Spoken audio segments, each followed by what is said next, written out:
All right, just getting rolling here in the Battle of Fleurus, 1794, Library of Napoleonic Battles, the expansion to Napoleon's Last Gamble, which is really more of a prequel to the Napoleonic Wars period. So I've taken sort of the first half of the turn with the coalition. Now, what's interesting is the very first thing we do is we check for the surrender of the garrison because Hatry is besieging Charleroi, and he's got 15 points of artillery. We can see or infantry, 6, 7, 8, I believe. Let's check. 6, 7, 8, 6, 7, 10, 16, adjacent to the walls. So during the coalition turn, we roll a die. We just need to not roll a 6 for the garrison not to surrender. And unfortunately, we rolled a 6 and the garrison surrendered. That puts Regnac in the permanently eliminated box, and that means the French can now enter Charleroi via the roads, which we're about to roll for Hatry's... well, on the French turn, we're going to roll for unit activation. That is going to mean that come 8 p.m. at the end of the 26th, so in a day and a half, the Austrians are going to be forced to withdraw. Now, the Austrian player knows that the fortress has surrendered immediately, which is not what I was hoping to see. But the Austrian army technically doesn't, so they don't have to withdraw yet. Now, is there a reason for them to advance and like fight the French? I mean, I still think there is, right? If we can make it to 8 p.m. holding some of these big victory point locations over in this area, the Austrians could get ahead on the VPs. How easy or hard that's going to be is going to really depend on how the French engage. So I am willing, as the Austrians right now, to continue forward, not knowing that Charleroi has surrendered, and see how much damage I can do to the French before I have to pull back. And if it's going badly, then I may start to pull back earlier as a player with sort of some omniscience, knowing that the fortress is surrendered. But to start out, the Austrian approach is in a pretty good position, and the French so scattered that I think we can actually make some hay, even though the garrison has surrendered. So I'm going to do the French first turn. There's probably not going to be a lot of combat early in the game, so I'm going to come back when things heat up and are more interesting. Okay, beginning of turn 2. Well, at least the coalition half of turn 2, we're going to have our first combat, and it's going to be a cavalry skirmish right here between Beaulieu's light cav and Lefebvre's light cav. What Beaulieu is trying to do is prevent Lefebvre, who's under this road march marker, from entering Ligny. It's going to be really hard to eject him from that space, given the forces that he has, and he's trying to cut him off and at least do some damage to his formation as the rest of Beaulieu's formation comes down this highway. So it's a 3-2 cavalry, a little bit better Austrian cavalry than the French. We're going to see what happens here. I believe they're fighting, they're fighting over a crest, but it's clear ground. Oops, I just threw a die. And so it's the first sort of skirmish of the battle as both sides sort of approach each other. So it is a 1.5 to 1 attack. In this system, you want to roll low. There are no modifiers. I rolled a 3. That's perfectly average. That is going to be a defender retreat result. And so this unit is going to have to back up along this road. Now, we could take ground with that cavalry unit. If we did that, we would be locked into combat with Lefebvre himself with this pretty strong infantry unit. And so on the French turn, they would be forced to attack, but it would delay the arrival into Ligny, at least by that unit. Lefebvre would have to pass a command check. He probably would. Do I want to risk that cavalry unit to stop? Basically, what would happen is it would lock his zones of control would lock these 2 units in, but then this stack just off screen would be able to walk up, occupy potentially the chateau, or move into Ligny itself. That's a pretty good stack. Well, I'm not actually, I shouldn't be looking. That's we know it's 6 French infantry, possibly more under there. I'm going to go ahead and do it. Well, no, because then then the French are going to attack with his cavalry as well, and I can't retreat before combat. So we're just going to leave it at that. It was a little unsuccessful strike. The French kind of had to withdraw, but very likely that Lefebvre will activate this turn and enter Ligny and take up defensive positions around the chateau and the town. All right, the Austrians getting kind of spicy here. So we have some cavalry under Beaulieu who've surrounded this infantry and whatever's under there, this brigade under Lefebvre on the road as they're trying to cut through to Saint-Amand. So we're going to have a combat here. I think the cavalry is probably outnumbered, but if they can win this, they could do some serious damage because they're fully surrounded here, and that would leave Lefebvre kind of out to dry, even though he's got the town of Ligny here. Beaulieu is coming down this road and trying to make the French position untenable. Meanwhile, Charles has come up against the Lefebvre's sort of advanced cavalry and is going to try and put the hurt on with some cavalry of his own. I think there's some artillery under here. This one shouldn't be good either. So the French right is looking pretty tenuous as the French try and get this other division up the road in support. It is... We'll see if they can outlast, if they can hold for one more turn, and then the French should be able to arrive and relieve them. Over here, again, trying to make the French flanks untenable. We've got Kwasdanovich over here coming down this direction, while Kaunitz is engaging pretty heavily against the French. Who is this? This is Champonnay here around the village of Melay.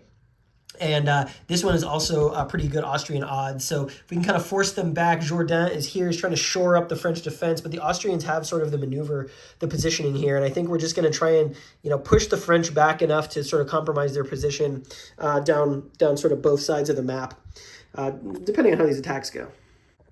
All right, well, the ultimate result of these clashes, we forced the French back, Olivier's brigade here.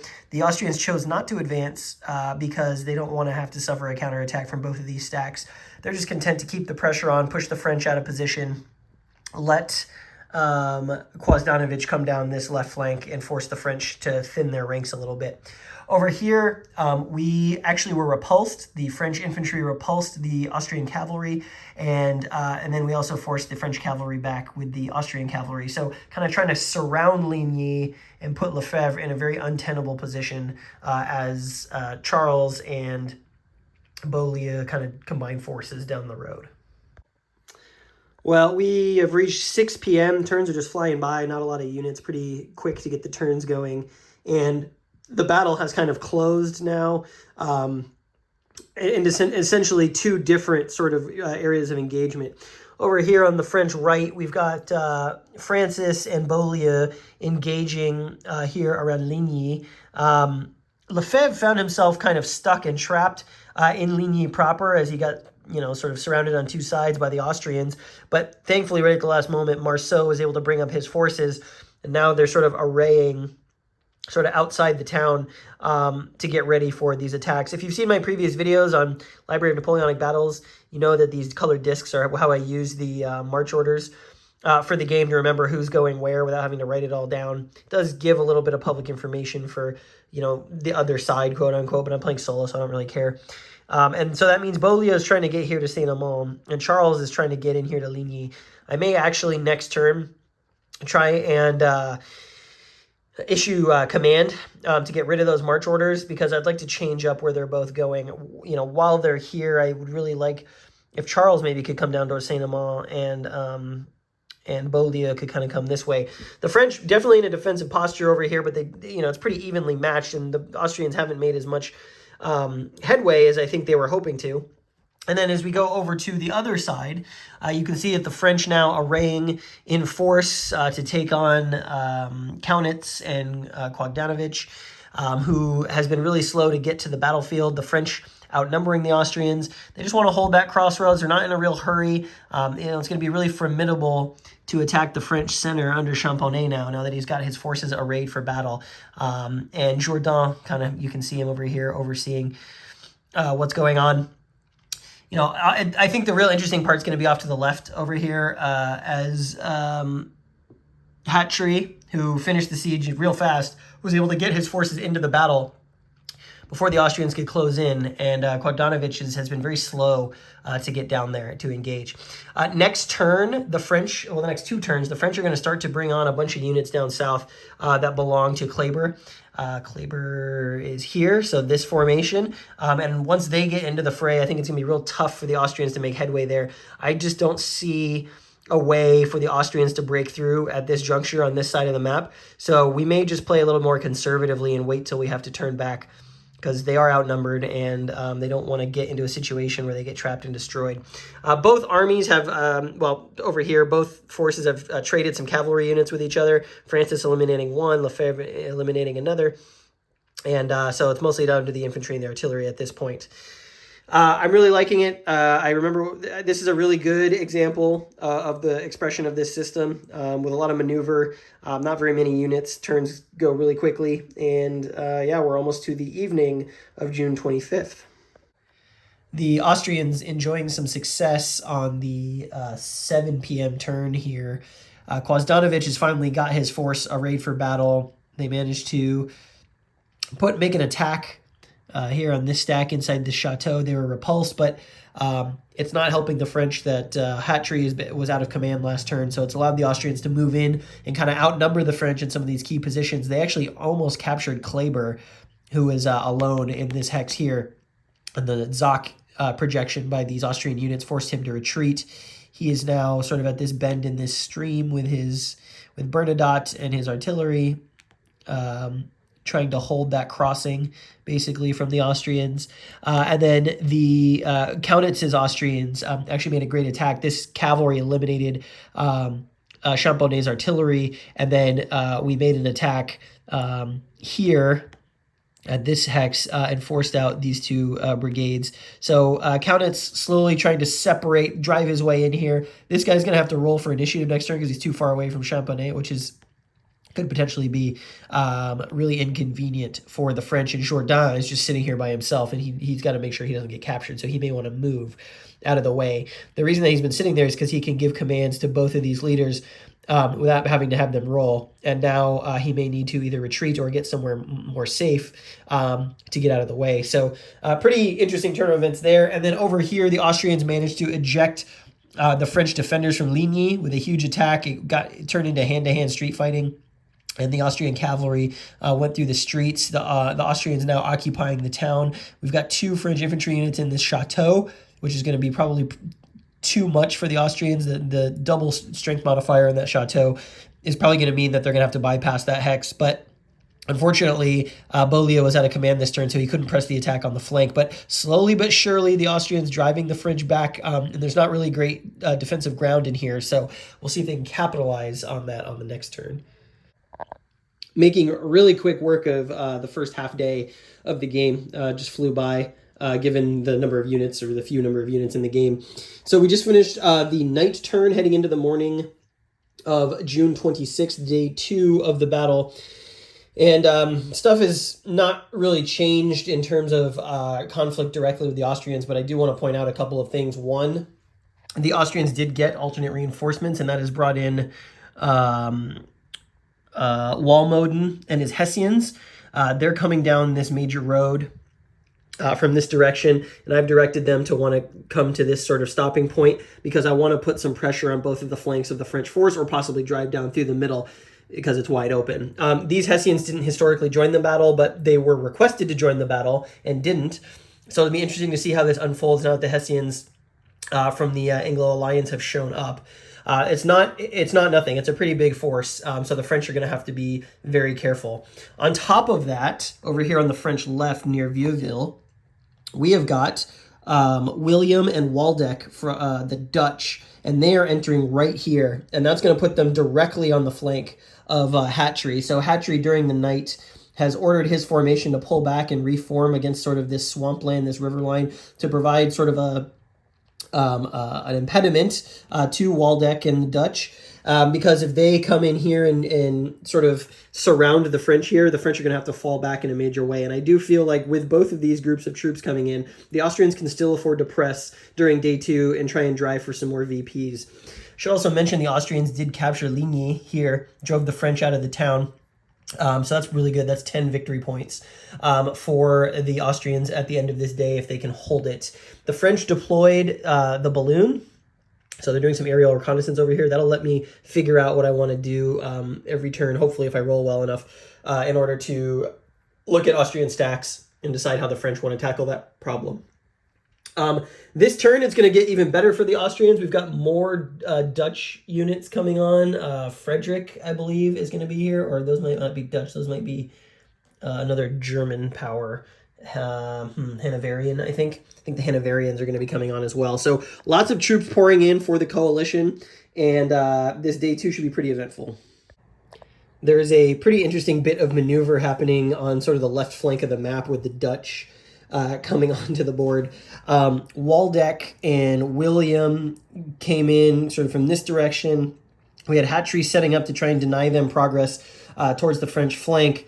But on the last coalition turn, Kwasdanovich decided to abort his assault against Kleber and instead shift focus and come down the road this way, and he really put Hatry in a tough position. Coburg and Kwasdanovich have kind of pincered Hatry's division or column in a really tough spot in a bunch of this forest and swampy ground. There's been some battles back and forth as Waldeck and Kwasdanovich have tried to get some retreats while zones of control are surrounding, and Hatry's been able to fight most of them off. There's a cavalry battle happening up here near Celle.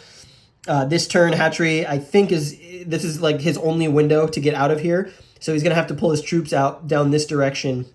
And part of the reason for that, for him to do that, is because the other Dutch who've come onto the map under Frederick come in on this highway, and they're in a march command all the way down to here at Marchiens-au-Pont to take that hex, because it is a victory point hex, and it is worth, I believe, 5 points at the end of this day.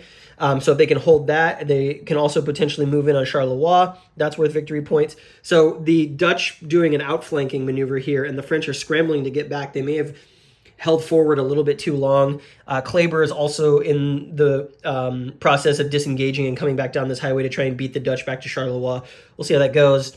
Leaving Jourdain and what's his name, Champonnet, to hold the center pretty securely, it actually turns out. So pretty cool sort of maneuver chaos happening here, and the French are taking their turn right now, so we'll see where it ends up. All right, well, the outcome of the turn is that Kleber got some of his light cavalry racing down this road from Gosselies to try and get to Charleroi before the Dutch under Frederick arrived there. Hatry managed to successfully get out of the trap that he was in for the most part. We've still got some heavy cavalry that are up here and kind of they're going to have to start rolling for their own initiative. They're kind of left behind, which is unfortunate, but they did manage to get out. They've got to figure out a way to navigate this tricky terrain. A lot of this is artillery or cavalry, and Kwasdanovich has a pretty commanding position here. So this guy's going to have to also roll for an initiative next turn on his own, and that's not going to be very likely with a 2. So he's not out of the woods yet, both proverbially and literally, and it will really just depend on how the Austrians decide to pursue this situation. So not great. And then over here on the 8 a.m. turn, we had the Austrians sort of compromising Marceau's formation, and with the Hessians coming down this way, the French are in sort of a world of trouble. The dreaded 6, Jourdain ordered a counterattack from Champonnet's division column here, and it went off pretty well. And in the retreat, forcing this artillery to retreat after this cavalry under Le Revent made the attack, Kaunitz was forced to retreat with it, and Kaunitz was killed in that retreat. He's going to go away for 2 turns and then come back as a much worse leader. Well, a little bit worse leader. He's a 3 now. He'll become a 2. That is the sort of change in fortune that the French really needed, because the Hessians are coming down this way. The Dutch have really outflanked them here. So we'll see what Champonnet and Jourdain can do about cleaning this up and then potentially lending support to one flank or the other. All right, we're here on the beginning of the 12 noon turn on day 2, June 26th, and I wanted to give sort of a high-level overview of what's been going on this morning, at least this morning in game terms. The French position has just rapidly decayed, deteriorated to a point where the French have had to pull back on the flanks. The coalition, the strength of the coalition press on both the left and the right side of the map has just been too much. William and Waldeck, combined with Coburg and Kwasdanovich, have really compromised the French defense north of Gosselies.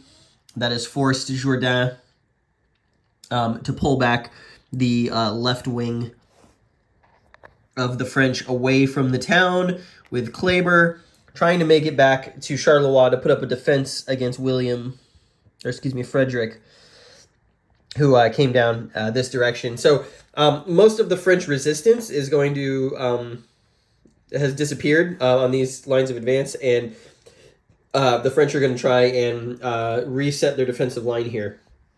Really, the only place the French have had major success has been in the center under Champonnet.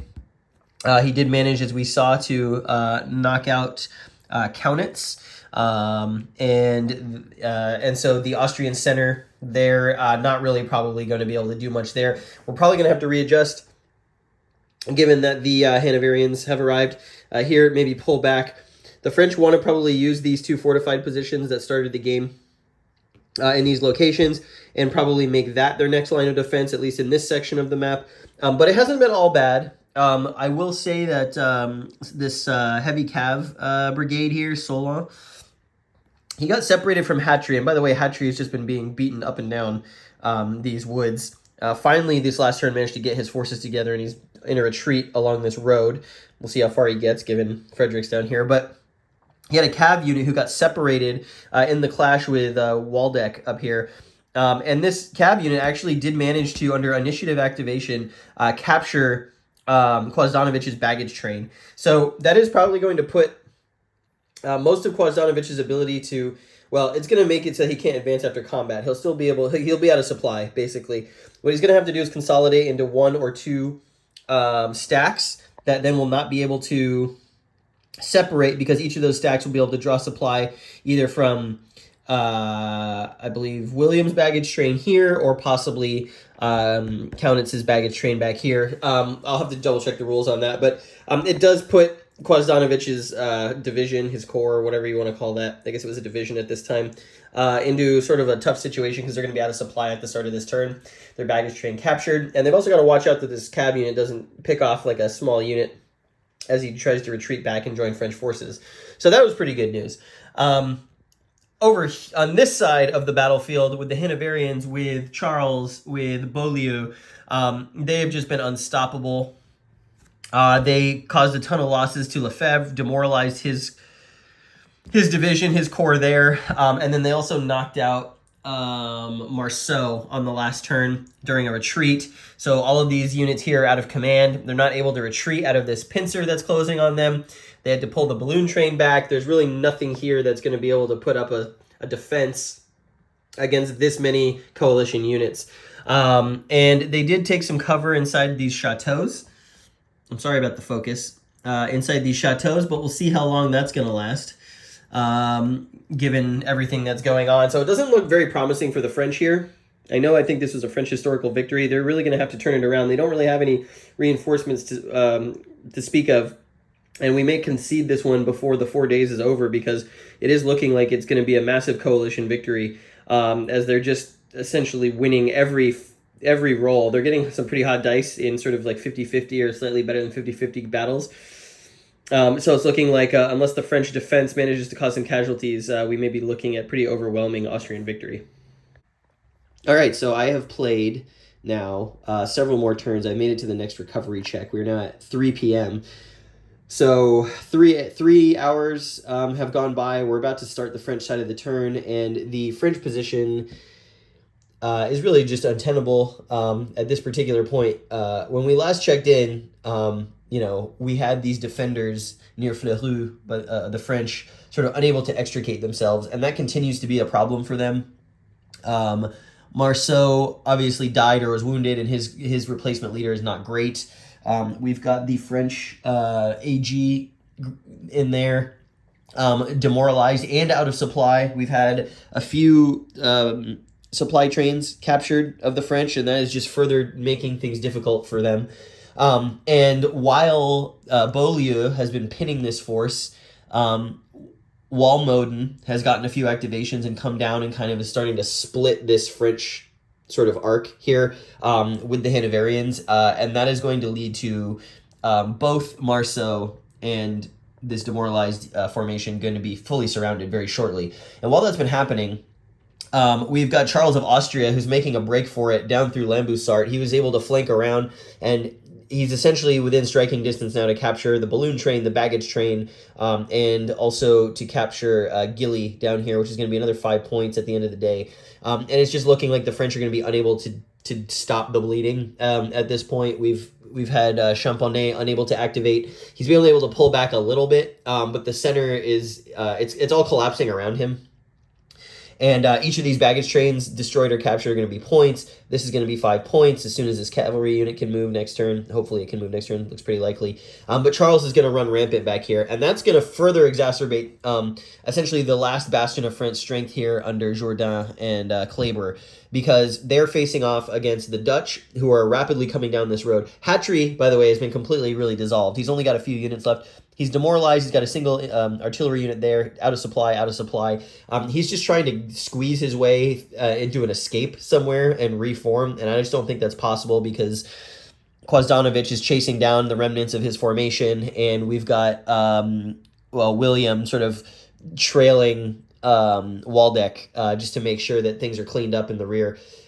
So really, there's probably not a hope of a defeat of the French, especially in a lot of these fortified town areas. But at this point, the coalition doesn't need to do that. They just need to contain this portion of the army, which they're well on their way to doing. This fighting down this highway here is just going to be a nightmare for both sides because of all the village terrain. So likely Kwasdanovich will just take up a position there, contain to the north, and then we'll have the Dutch contain here to the west. And while that's contained, we can have units move around all the way down here if they want to and take Châtelet. That's another 5 points. Or Charles can get there. There's just really not a lot of hope left at this point because the French don't have any reinforcements on the way. And they have 3 units that are going to come in at 1 p.m. tomorrow under this formation, which is going to be complicated by the fact that they're cordoned off from sort of approach routes by that time.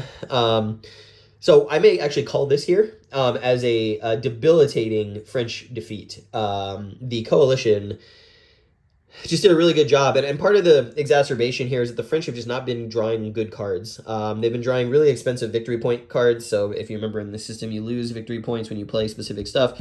And they haven't been really helpful. And the French have been kind of forced to play some of these. Reinforcements arrived early. Yes, they did get a stack of 2 units coming in a few turns beforehand, but it's really not enough to like stem the tide. There's just this scenario specifically is really emphasizes the maneuver nature of this system, which is why I really like it. Got sort of this one in particular feels a little bit like Great Campaigns of the American Civil War, where you can, you don't really have to fight a lot. You can just like rapidly unravel someone's strategy by outmaneuvering them. And that's essentially what the coalition did here, with the benefit of getting good command rolls and the French not getting great command rolls. And, there's only one commander for the French, Jourdan, and who's able to put someone in command guaranteed every turn, and the other French leaders have just not been able to activate. The orders have been getting lost, perhaps, or the initiative, they've been ceding the initiative to the coalition, but it is, at this particular point, looking like a decisive coalition victory, and I don't need to play 2.5 more days to tell you that that's what's going to happen, because even if nothing changes, the French, maybe they try and mount a counterattack somewhere down here, but by the time they're able to do that safely,